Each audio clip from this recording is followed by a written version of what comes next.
Merci beaucoup pour votre participation, pour votre présence nombreuse.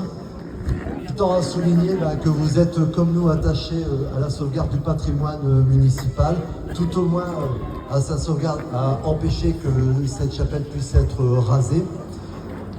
Je voudrais au travers, alors il y avait plusieurs points ce soir, on devait à l'issue de ce rassemblement se rendre en mairie pour y déposer les pétitions, près de 300 signatures en ligne et sur papier. J'ai reçu un mail de Madame le maire hier qui m'a annoncé que la mairie était fermée, et qui nous invitait à se rendre en mairie demain entre 8h30 et midi.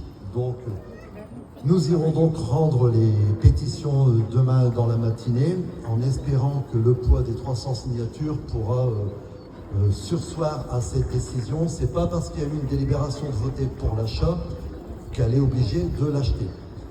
Pour pas qu'on se méprenne non plus sur... nous avons, sur les 7 élus d'opposition, voté contre cette délibération. Sur le fond, sur la forme. Sur la forme, c'est pas une préemption, c'est un achat. C'est-à-dire qu'il n'y a personne qui s'était présenté pour acheter cette chapelle.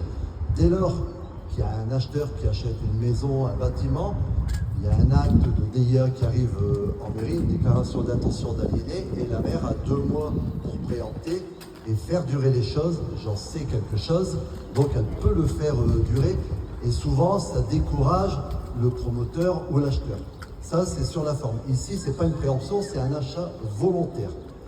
Sur le fond, elle nous a opposé l'argument de la sécurité des enfants. Il n'y a personne ici qui va être contre la sécurité des enfants. On est tous d'accord. En achetant cette chapelle, elle pourra déplacer cette barrière qui est juste là et la mettre à l'entrée de la rue pour empêcher le flot de voitures de venir ici. Je veux dire qu'on peut le faire tout de suite. La chapelle, je rappelle, c'est 88 000 € hors frais.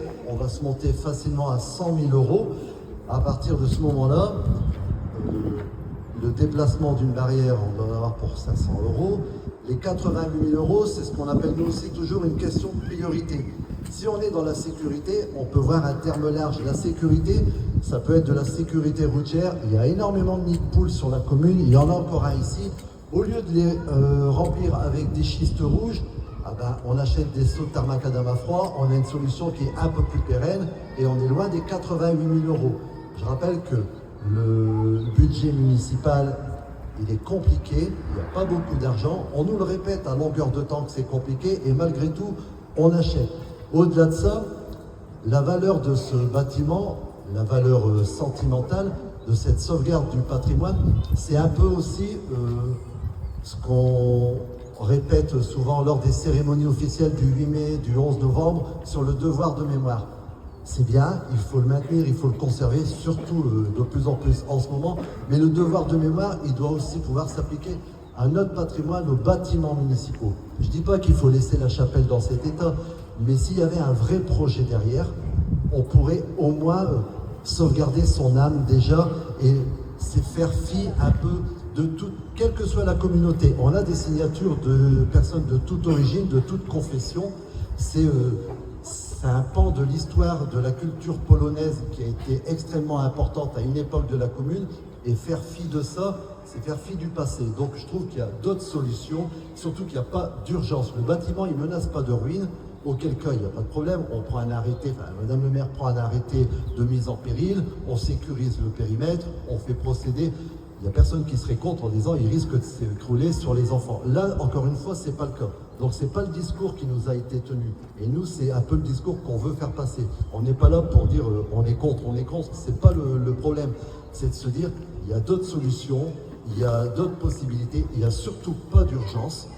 On voit, je vais reprendre l'exemple, mais il est tellement flagrant, le Django acheté en 2023, on lance que cette année les études de faisabilité, 2 ans après.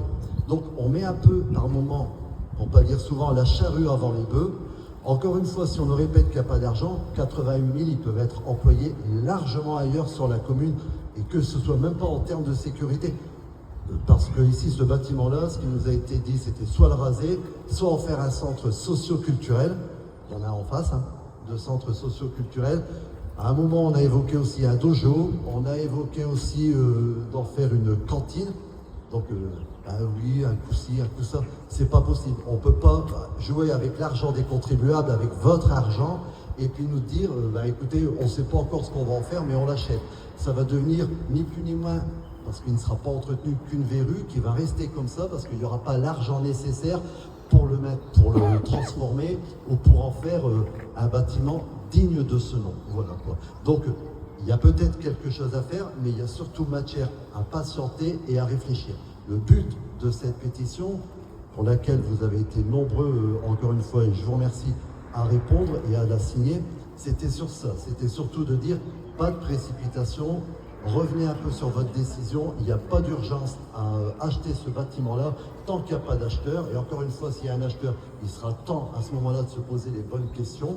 Voilà. L'argument qui nous avait été donné aussi, c'est qu'à un moment, il y avait une brasserie qui devait s'y installer. Et mais de ce fait, il y a tellement d'arguments juridiques au niveau de la mairie pour contrer l'achat, c'est-à-dire que on délimite la circulation, donc il n'y aurait pas de livraison, donc les investisseurs, ils sont frileux, ils vont se reculer. Donc, et pour finir, ça c'est pas fait. Donc on voit bien qu'à partir de cet état-là, il y avait d'autres arguments législatifs, environnementaux et urbanisme pour contrer s'il y avait une vente. C'est pas le cas, encore une fois, c'est un achat. Donc c'était surtout ça, c'était de se dire, pas de précipitation, l'argent sur Evin, il est rare, donc pour moi, pour nous, ce serait surtout gaspiller 88 000 € hors frais, on est plus près des 100 000 € qui pourraient être affectés à la jeunesse, à la culture, à l'éducation, enfin on peut le partager en tranches, hein. Il y aurait largement de quoi faire, ça peut largement financer des tablettes pour une école, pour une classe, et ça peut réparer les routes, ça peut faire pas mal de choses. Et pour la sécurité, la barrière, à 500 €, je suis sûr qu'on arrive à la démonter et qu'on la met là-bas, c'est 2 trous. Et la question de la sécurité routière dans cette impasse, elle est réglée. C'est pas le fait d'acheter ça qui va régler la sécurité routière. Je voulais vous remercier. Donc nous n'irons pas en mairie aujourd'hui, on ira demain dans la matinée. On vous tiendra au courant au fur et à mesure des tractations, de la réponse apportée. J'espère qu'elle ira dans le bon sens et dans le sens de la sagesse pour tous. Et encore une fois, je vous remercie pour votre participation. Merci.